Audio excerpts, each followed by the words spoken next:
back on the highway headed for Brandy Creek. You're a liar. I said I got it going on, baby girl, and I'm flying. Took it to the hotel. She said, you're the king.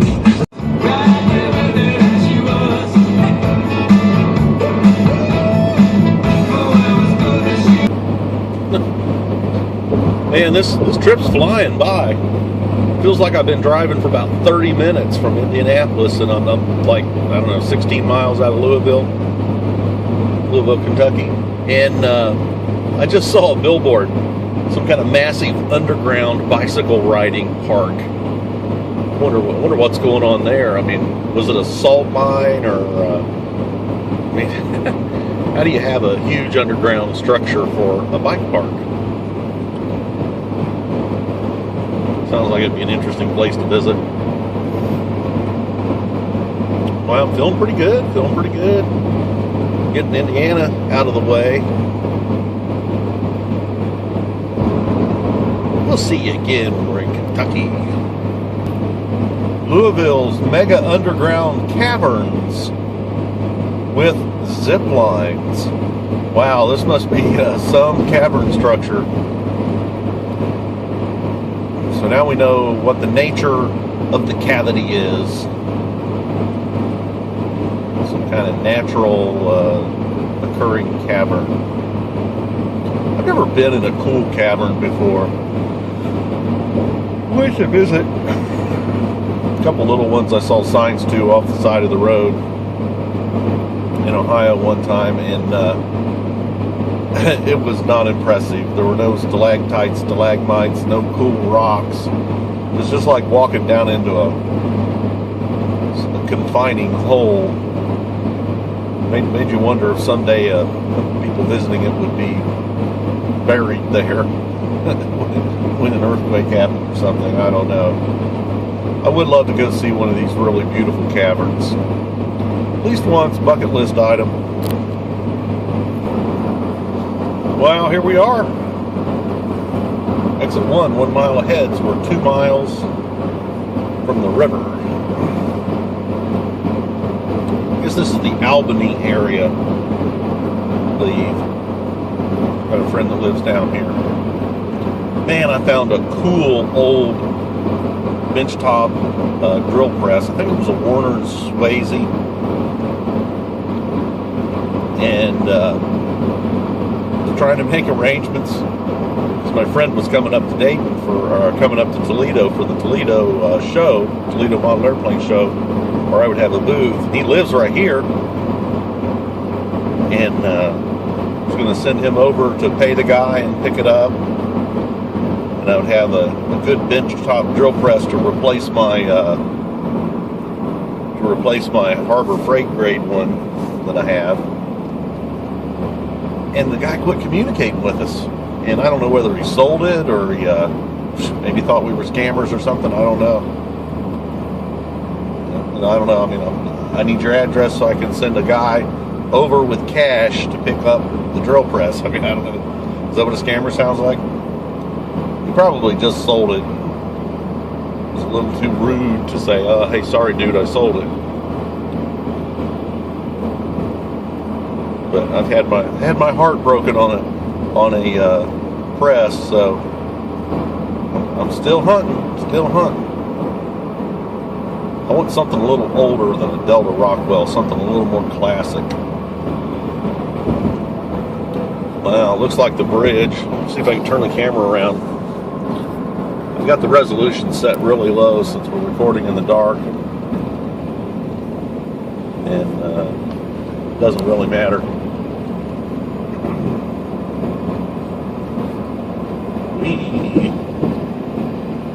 It's a nice narrow lane. Glad I'm not towing my big camper here.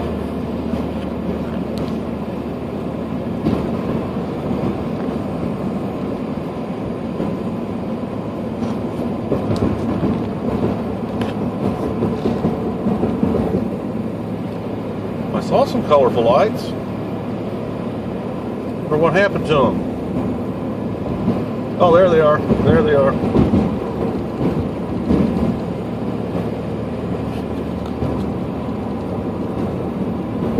I guess we're not going across that bridge. The bridge looks pretty narrow. I wonder if that's a train bridge or something.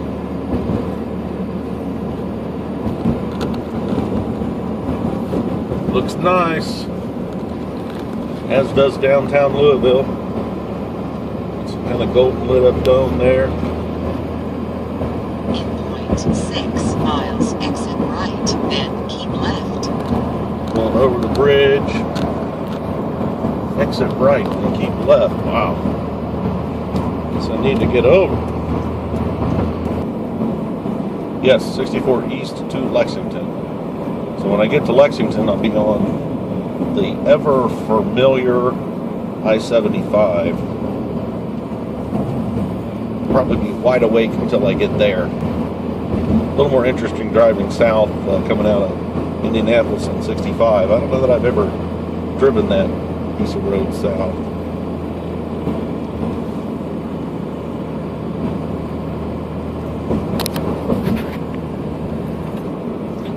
Woohoo! We get to go through a tunnel. It just looks like there's trees growing on top of the tunnel. I wonder why there's a tunnel here. It's a short one too. Maybe the governor's house is up there. Who knows?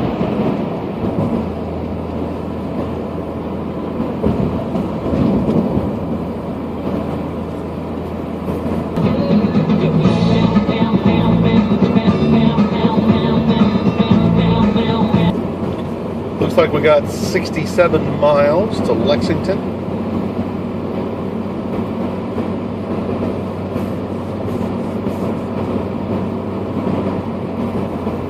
I'm starting to wonder what time it is. That way I can know how tired I'm supposed to be. I don't have the clock in the truck set correctly. I'm using the phone to record my little vlog here. I suppose I could look on the GPS and get the time, but it's navigating. We'll let it continue to navigate.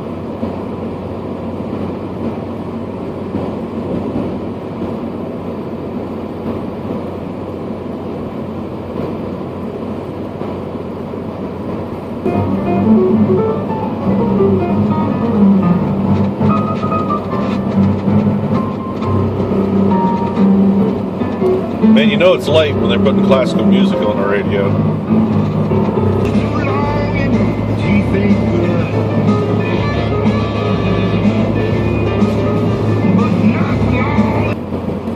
Alright, starting to get tired. Only made it about 15, 18 miles into Kentucky. Rest area up here. We'll stop and do a little service.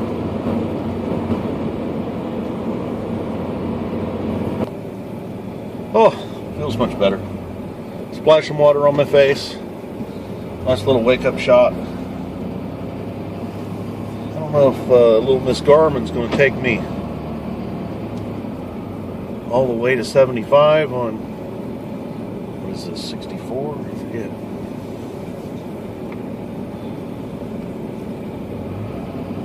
I notice about 15, 20 miles ahead, maybe 30 miles ahead, there's a country highway 151 that heads down 15 miles and intersects with I-75 much further south. A little better angle. It's like this highway here is almost running me in a horizontal over the 75. Not real efficient. It's almost as if I could have drove back to Dayton and got on 75.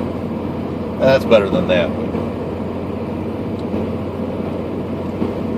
We'll see what happens up here.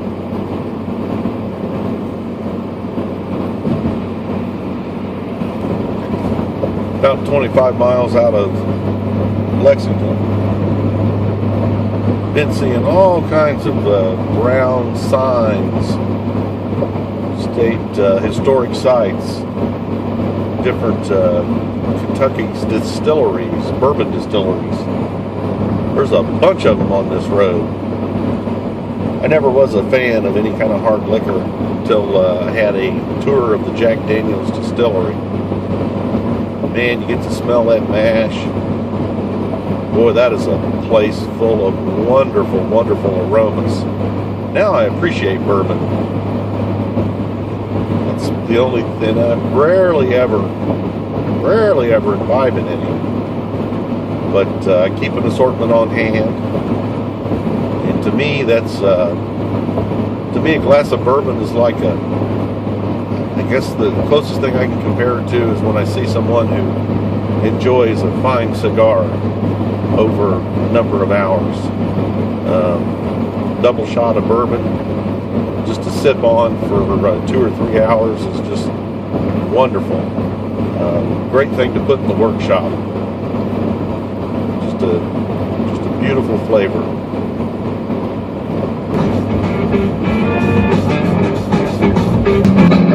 There it is. That sounds better.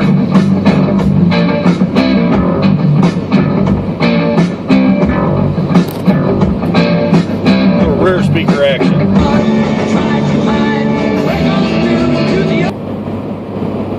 Here it is. Getting on I-75. Exit 75 to I-75. Awesome.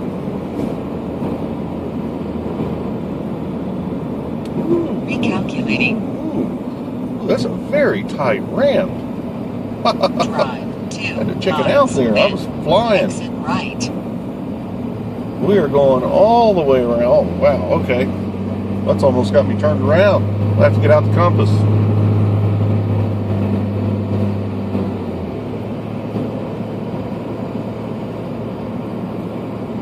Still not on there. I don't think.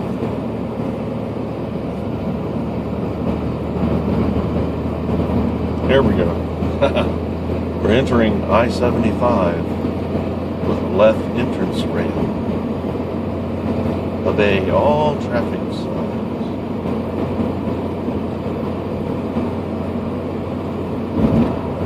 All right. Let's talk some more philosophy. I gotta do something to keep myself awake. This is something I've been thinking about experimentally. And what I mean by that is I guess I'm open to dispute, but I feel pretty firmly about this. In 0.9 miles, exit right, then turn left.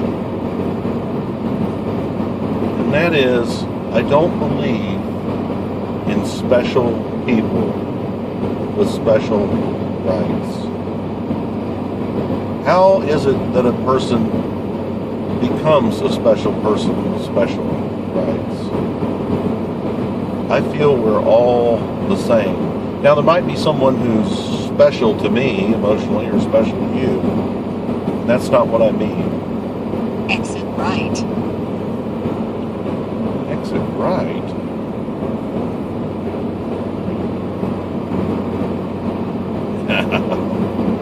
No, I'm not going downtown there.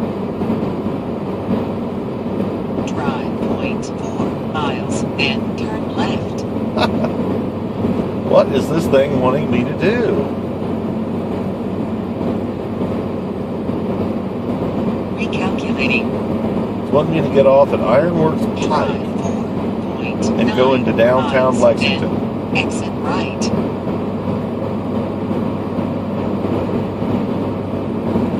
That's crazy. You know, I've had this experience with this Garmin once in a while. You get to a city on a long trip, and it wants to get you off the highway and run you down through some alleys and stuff, and then put you back on the same daggone highway you were on. And it does that when you go through Toledo. It's like, holy cow. I don't know if it persists, I'll have to consider it. Okay, back to what we were talking about. I don't believe in special people with special rights. I think we're all the same. I think moral interactions between human beings demands that we're all the same. None of us is superior in our rights to any other. And what do I mean by rights? I might be inadequate to explain this, but I mean, we own ourselves. And if we own ourselves, we own the results of our labor. And no one else owns us. We have a right to choose our own path through the world, so long as we don't violate anybody else's path, as long as we don't interfere with another person's liberty to choose for themselves. And this all comes back to the non-aggression principle, and that is the initiation of force the initiation of force against those who have forced no one is immoral. And that statement says a lot. In other words, it means that I can't force you to do anything. I can't force you to take my personal decisions. I can't force you to comb your hair like mine, or use the same brand of something that I use, or buy a product that I like to buy, or cut your grass like I cut my grass, etc., etc. You're a free agent. You have a right to choose your actions each day in the ways that benefit you, serve your own interest according to your estimation, and that I have the same right. I can serve my own interests according to my estimation. And none of us has a right to interfere with the other, and none of us is special in that regard. We are all the same. I don't believe in royalty for the same reason that I don't believe in special people with special rights. I think it's a very, very much associated with American culture not to believe in royalty. Well, I don't believe in royalty or people with special rights of any kind whatsoever.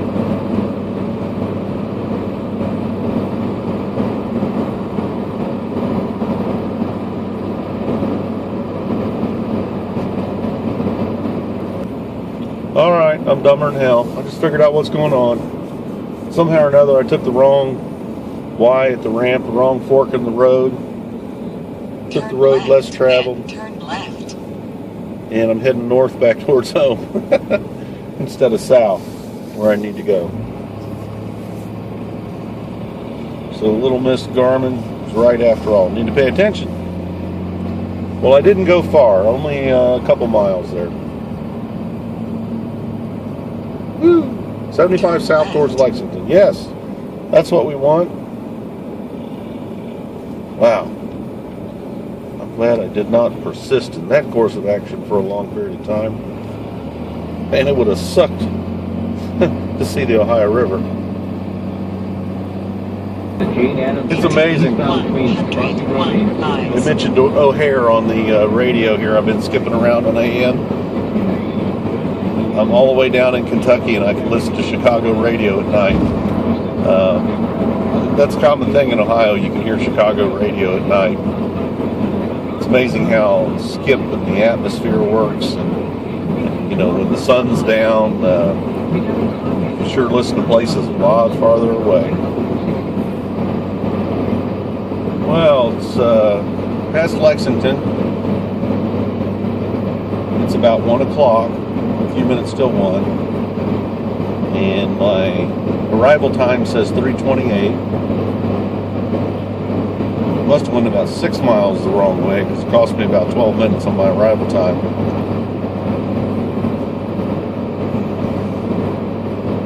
There's a Walmart parking lot, which when I'm on business trips, I stop with my camper and stay in. And I need to get a little bit of food supplies. Really got about everything I need, but I don't have much in the way of breakfasty stuff for the campground. So that's down the road here, probably in the next 20-25 miles. So that'll leave me 2 hour and 10 minute drive in the morning. So I think that's what I'm going to do. Now, I've slept in this truck before across the back seat. Because of the contour of the back seat, it is mighty uncomfortable. Of course, I've got a flip top back there that's got some wool blankets in it, so I should be able to make it quite a bit more comfortable, but it's not really long enough for me.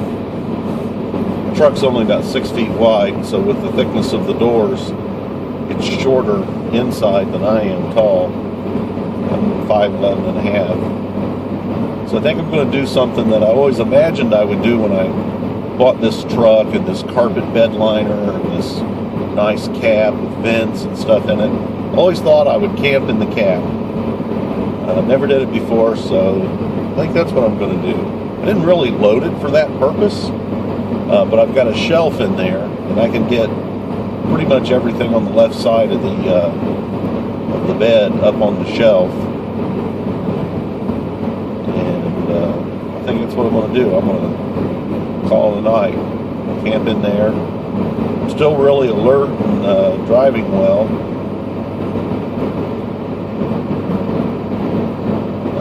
I mean, other than my mistake of going the wrong way, missing a sign, as you get tired, your reaction times slow down, your cognitive powers become more and more crippled. I wouldn't have made that mistake earlier in the day. So it's probably a sign that it's a good time for me to pull over and sleep. Don't want to have an accident on this trip. Hopefully I'll wake up early and run in, get a few supplies, finish the trek.